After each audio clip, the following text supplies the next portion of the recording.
Welcome viewers. और जैसे कि मैं आलोक में ऑलरेडी बहुत सारे वीडियो बना चुका हूँ। एक जो लास्ट वीडियो था उसमें मैंने बताया था रिजल्ट से पहले इसके अंदर क्या फ्लक्चुएशन होना चाहिए था। इस वीडियो को जिसने नहीं देखा है उससे मैं कहूँगा एक बार ज़रूर देखिएगा। और जैसे कि इसकी रिज़ल्ट की डेट चेंज हुई थी तो मैंने कोशिश करी थी, सबसे पहले मैंने ही बताया था आप लोगों को 19 अप्रैल 2021 से 26 अप्रैल 2021 ये चेंज हुआ था दोस्तों। जैसा कि मंडे को इसके रिज़ल्ट आ रहे हैं दोस्तों। फैसले का दिन है और मैं 2-3 बातें महत्वपूर्ण बताना चाहता हूँ। आप लोगों को पछताना नहीं पड़ेगा। जो लोग नए हैं उनसे कहूँगा चैनल को सब्सक्राइब जरूर करिए, पूरा वीडियो देखिए तभी आपको कुछ समझ में आएगा। फटाफट वीडियो शुरू करते हैं। सबसे पहले दोस्तों डिस्क्लेमर और ज़रूरी है क्योंकि ये एजुकेशनल वीडियो है। इसमें ना कोई बाय या सेल या होल्ड के लिए कोई रिकमेंडेशन नहीं होता है, ठीक है। आप लोग अपने फाइनेंशियल एडवाइज़र से डिस्कस करने के बाद ही कोई फ़ैसला लीजिएगा। और जो हमें लास्ट ट्रेडिंग सेशन को हमने वॉच करा देखा तो उसके अकॉर्डिंग जो उम्मीद थी उसके हिसाब से स्टॉक ने अच्छा खासा मोमेंटम दिखाया है लास्ट ट्रेडिंग सेशन में। और 22 रुपये से ऊपर क्लोजिंग दी है दोस्तों, 22 रुपये 65 हाई लगाने के बाद। बट अपर सर्किट नहीं लगाया दोस्तों। वो मैं पहले ही बता चुका हूँ, अपर सर्किट तो दोस्तों रिजल्ट वाले दिन ही लगेगा अगर रिजल्ट पॉजिटिव आएंगे तो। ये पॉजिटिव है सबके लिए। और जो बोलते जा रहा हूँ मैं वैसा हो रहा है तो दोस्तों एक लाइक दबा देना।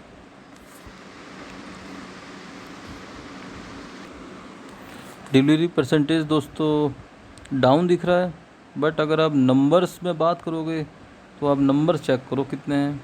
1 करोड़ से ऊपर के शेयर दोस्तों कोई ले गया और रिटेल इन्वेस्टर को 22 रुपये का रेट मिलता ही वो बेचने लग गए। बड़ी नाइंसाफ़ी है। पहले दोस्तों हम इस ग्राफ को देखते हैं, उससे आपको समझ में आएगा। ये दोस्तों वो स्टॉक है जो 3 रुपये 3.5 रुपये हुआ करता था 1 साल पहले, ठीक है। उसके बाद इसने सीधे सीधे 50 पार करके 58 से 60 रुपये तक का एक हाई लगाया दोस्तों। 3 रुपये का शेयर अगर 50-55 क्रॉस कर जाए दोस्तों, कितना परसेंट रिटर्न हुआ ये आप लोग कैलकुलेट करना। बट इसमें गलती क्या हुई पिछले बार कि लोगों ने प्रॉफिट ही बुक नहीं किया।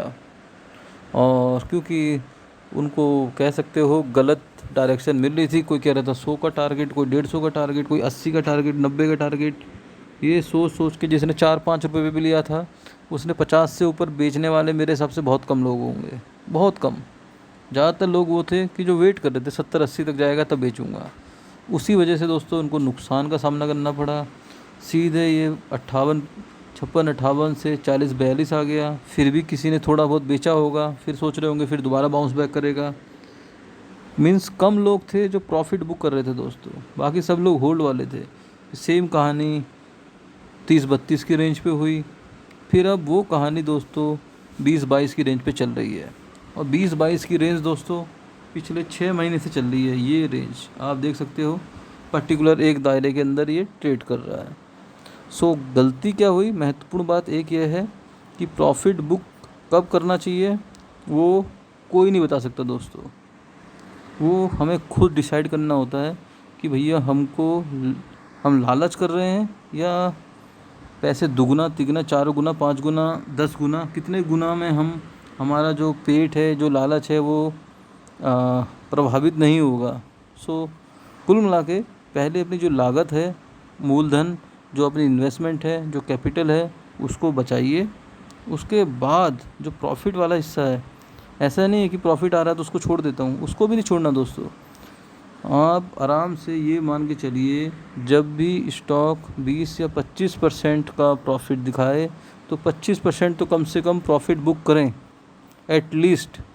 सेम आगे 50% तक जाए तो आपको जो टोटल वैल्यू है उसका कम से कम 20 to 35 बैलेंस जो होल्डिंग रह गई उसका बुक करें। तो ऐसा करते हुए दोस्तों आप चलेंगे, ये मान सकता हूँ मैं, प्रॉफिट थोड़ा कम रह सकता है बट यहाँ पर लॉस के चांसेस बहुत ज़्यादा कम हो जाते हैं दोस्तों, और वो ज़्यादा महत्वपूर्ण है। फटाफट बात करते दोस्तों, वैसे ही लंबा हो रहा वीडियो, आप लोग पूरा देखते नहीं हो, बाद में फंस जाओगे, तब बोलोगे वीडियो बनाओ इस पर।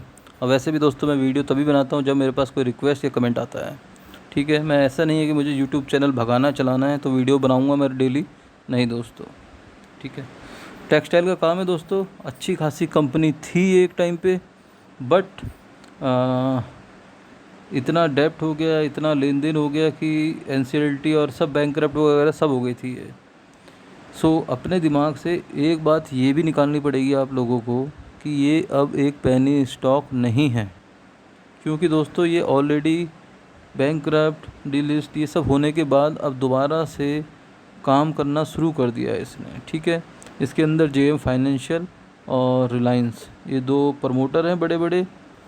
सो जाहिर सी बात है अब ये पेनी स्टॉक नहीं है, और ये कितनी जल्दी ग्रोथ करता है या कितना टाइम लेता है ग्रोथ करने में, उसमें फोकस होना चाहिए हमारा, इंस्टेड ऑफ डरने में। जैसे कुछ लोग बोल रहे थे 20 से नीचे आया तो कोई सपोर्ट नहीं है, मैंने तब भी एक वीडियो बनाया था दोस्तों, मैंने कहा 20 से नीचे आए तो इससे बढ़िया गोल्डन चांस नहीं है ख़रीदने का। सो जिन लोगों ने ख़रीदा होगा दोस्तों थम्स अप दबा देना, ठीक है। तो ज़्यादा डिटेल में बात नहीं करेंगे, फटाफट देखते हैं कि मंडे की कहानी क्या हो सकती है। पहली चीज़ तो दोस्तों आपको ये देखना है, जो रिज़ल्ट इसके 2 क्वार्टर के देखेंगे हम, दिसंबर और सितंबर 2020 के। सो दोनों रिज़ल्ट आप अगर दिसंबर 2019 से ऑनवर्ड्स चेक करोगे तो दोनों रिज़ल्ट दोस्तों बहुत अच्छे आए थे, बढ़िया आए थे। बस लास्ट दिसंबर वाला जो क्वार्टर था उसके अंदर एक पॉइंट से ये स्टॉक ने मार खाई, और वो पॉइंट था दोस्तों, अगर अब देखोगे सितंबर के मुकाबले सेल 820 से सीधे 1213 हो गई, तो बहुत अच्छी ग्रोथ है। एक्सपेंसेस 841 से 1074 हो गए, तो एक्सपेंसेस भी बढ़े हैं, ठीक है। लेकिन अगर हम ऑपरेटिंग प्रॉफिट देखेंगे दोस्तों, सो हमारा दिसंबर से सितंबर में निगेटिव चल रहे थे हम अभी तक, ये देखिए ऑपरेटिंग प्रॉफिट निगेटिव, लेकिन दिसंबर में आते 140 का हमें ऑपरेटिंग प्रॉफिट पॉजिटिव मिला दोस्तों। सो इसी वजह से ये स्टॉक इतना हाईलाइटेड है। 2 रीज़न है इसके हाईलाइट होने के, एक तो जब इसके अंदर रिलायंस और JM फाइनेंशियल की एंट्री हुई थी तब ये 3 रुपये से 56 पैसे भागा था। दूसरा दोस्तों जो इसने रिजल्ट दिए हैं 2, वो भी बहुत बेहतरीन दिए हैं, ठीक है। लेकिन इसके अंदर एक पॉइंट यहाँ पर निगेटिव आ जाता है, जो मार्केट ने उसको पॉजिटिव नहीं लिया, और वो पॉइंट है दोस्तों जो इसका जो प्रॉफिट आना चाहिए था,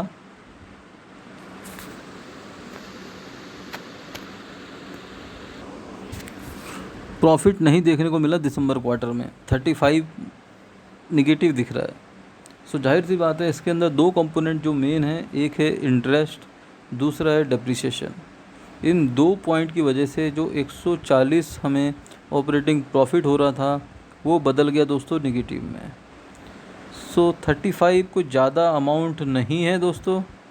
अगर हम बात करें कि इतनी बड़ी कंपनी और 35 करोड़ का लॉस कर रही है, जो पहले करती थी 1300, 1400, 1500 करोड़, 8,500 हज़ार करोड़ का भी लॉस पोस्ट किया है दोस्तों इसने, ये नोट करना।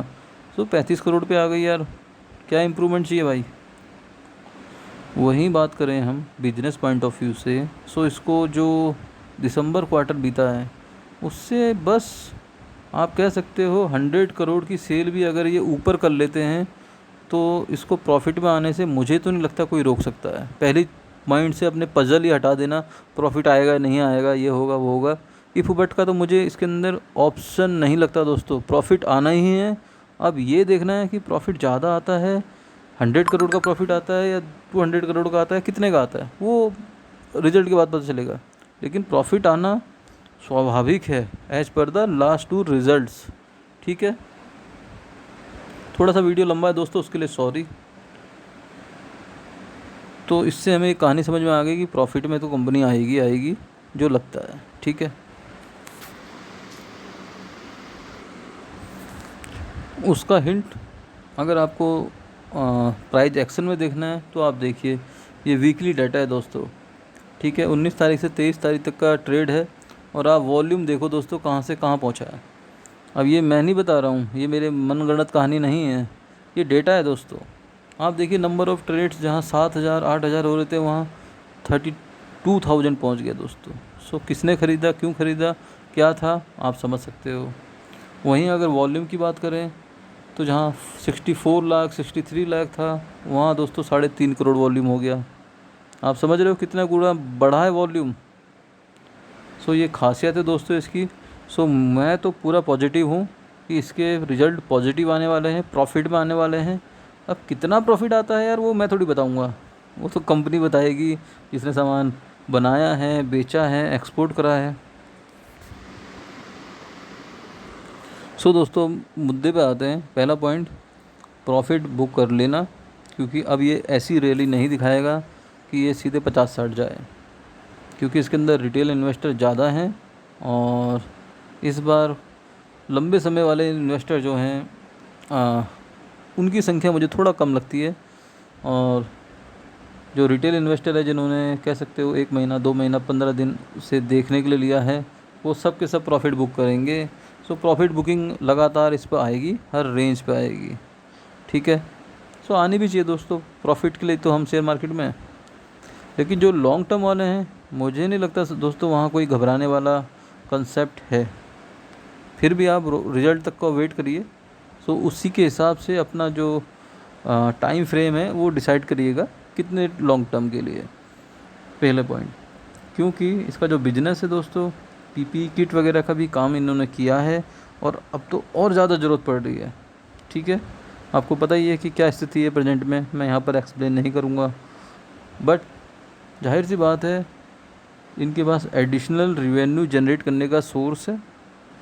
टेक्सटाइल में ऑलरेडी इनको महारत हासिल थी, अब उस लेवल तक पहुंच पाए नहीं पहुंच पाए। 25,000 करोड़ भी सेल करते थे यार ये एक टाइम पे। अब पहुंचे ना पहुंचे वो अलग बात है, कितना टाइम लेंगे पहुंचने में वो अलग बात है, क्योंकि हालात अभी बिल्कुल विपरीत हैं, ठीक है। सो लॉन्ग टर्म वालों को मेरे को सोचना नहीं है। मैं पहले बता चुका हूँ 20-21 से बिलो जब भी मिले ये बाइंग जोन है दोस्तों, और वहीं 24-25 से ऊपर जाए तो प्रॉफिट बुकिंग जोन है अभी तक का। बट रिज़ल्ट के बाद क्या होगा वो भी बताऊंगा। अब थोड़ा टेक्निकल देख लेते हैं। टेक्निकल दोस्तों MACD जो बता रहा है वो ये बता रहा है कि दोनों लाइन रेड और वाइट एक साथ अभी मिली हुई हैं, बट अभी जो कह सकते हो बुलिश क्रॉसओवर होना चाहिए और जो गैप होना चाहिए वो नहीं दिख रहा है इसके अंदर। सो होप वो मंडे तक हमें दिख जाए। बात करें RSI की, तो RSI दोस्तों 61 पे है, ओवर बोर्ड जोन के पास है, लेकिन ओवर बोर्ड जोन नहीं है अभी इसे हम बोलेंगे बुलिश जोन। 60 से ऊपर बुलिश जोन, तो बुलिश है RSI यार, तो बढ़िया है। और जो ब्रेकआउट की बात करी थी मैंने, वो ब्रेकआउटों में लास्ट ट्रेडिंग सेशन में दिखने को मिल ही गया। आप लोग भी देख सकते हो इसने रेंज से बाहर आने की पूरी कोशिश करी है और बाहर भी आया है, पॉजिटिव क्लोजिंग भी दी है, ठीक है। आपको समझ में आया होगा। देखो मैं एक चीज़ और बता दूं टेक्निकल में दोस्तों, ये जो लाइनें होती है ना, इन लाइनों की विशेषता या ज़्यादा काम ये तब करती हैं जब बहुत सारे कैंडल्स टच हो रहे हैं उस पर। आप समझ रहे हो बात। ऐसा नहीं है कि मैं इस यहाँ से और इसको मिला दूँ तो ये ज़्यादा काम करेगी, नहीं दोस्तों। जितने ज़्यादा हम इसके हाई और लो टच करवा के लाइन खींचेंगे या करेंगे उतना ज़्यादा हमें ये अच्छा बताएंगी, ठीक है। सो अभी के पॉइंट में आप देखोगे कम से कम 4 बार ये टच करा है इस पर्टिकुलर रेसिस्टेंस एरिया को, ये देखिए 4 बार। तो जाहिर सी बात है 4 बार जहाँ ये पीछे को आ रहा था उसको तोड़ के आगे निकला है, तो जाहिर सी बात है बहुत बड़ा पॉजिटिव है दोस्तों, ठीक है। और वहीं अगर हम सपोर्ट लाइन जो मैंने खींची है वहाँ भी देखोगे आप, वहाँ भी लगभग 4 बार टच करा है दोस्तों, ये देखिए। तो मेरे हिसाब से ये सर्कल बहुत मजबूत है और इससे बाहर निकल गया है स्टॉक, ब्रेकआउट दे दिया है, ठीक है। अब थोड़ा लेवल्स देख लेते हैं दोस्तों, क्या रहेगा शॉर्ट टर्म वालों के लिए। लॉन्ग टर्म वालों के लिए तो एक ही लेवल है दोस्तों, पेशेंस और भरोसा।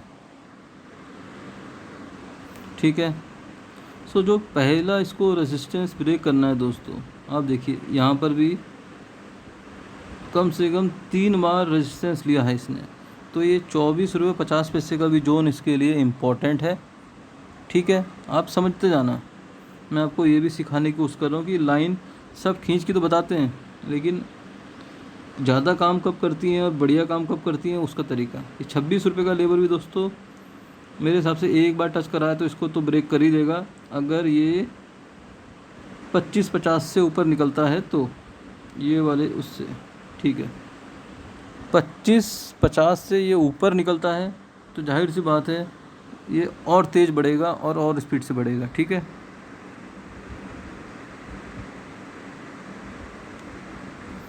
और इसको ब्रेकआउट जो इसे बोलते हैं बहुत पॉजिटिव वाला जब होगा, वो होगा दोस्तों 27 से 28 रुपये की रेंज को ब्रेक करने के बाद।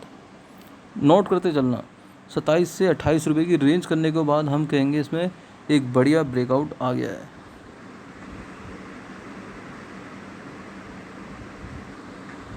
और ये फिर हमें 33 तक के टारगेट इजीली टच कर सकता है। सो होप ये कहानी समझ में आई होगी। अब जो जो मैंने यहाँ पर रेजिस्टेंस वाले पॉइंट बताए थे, वहाँ पर आपको क्या करना चाहिए, वहाँ पर थोड़ा थोड़ा प्रॉफिट बुक करना चाहिए दोस्तों। ठीक है, बाकी आप लोग अपने फाइनेंशियल एडवाइज़र से डिस्कस करने के बाद ही एक्शन लीजिएगा, क्योंकि अब मुझे इसके अंदर वो नहीं लगता कि ये वैसी रैली इसके अंदर आएगी कि अब ये 2-3 महीने तक फिर बढ़ेगा। नहीं दोस्तों, वो दौर अलग था, ये दौर दूसरा है। सो वो साल दूसरा था, ये साल दूसरा है, तो ये चीज़ समझना दोस्तों। ठीक है,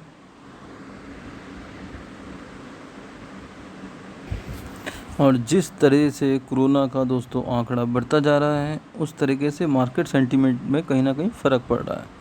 सो ये भी एक रीज़न है मेरा बोलने का कि profit booking time to time करते रहिए, क्योंकि यार अगर मार्केट ही पूरा बैठेगा तो जाहिर सी बात है सचिन तेंदुलकर, गांगुली अच्छे रन बना के पहले ही आउट हो जाएंगे, तो निचले क्रम के बल्लेबाज में भी प्रेशर आ जाएगा, वो भी जल्दी आउट हो जाएंगे। ये तो होता ही है ना, इसमें कोई रॉकेट साइंस नहीं है। तो जाहिर सी बात है जब मार्केट ही पूरा सेंटीमेंट इतना ज़्यादा भयावह दिख रहा है, तो हम कैश इन हैंड हमें बचाना चाहिए और profit time to time book करना चाहिए। यही रणनीति अपनानी चाहिए मेरे हिसाब से, जब तक ये कोरोना हमें डरा रहा है तब तक। सो होप आप लोगों को समझ में आया होगा। अगर समझ में आया दोस्तों, सो लाइक का बटन दबाना। अगर थोड़ा सा भी कुछ लगे कि 19-20 लग रहा है, कुछ आपका अलग थॉट है, तो कमेंट में बताइए। मिलते हैं नेक्स्ट वीडियो में। Bye bye.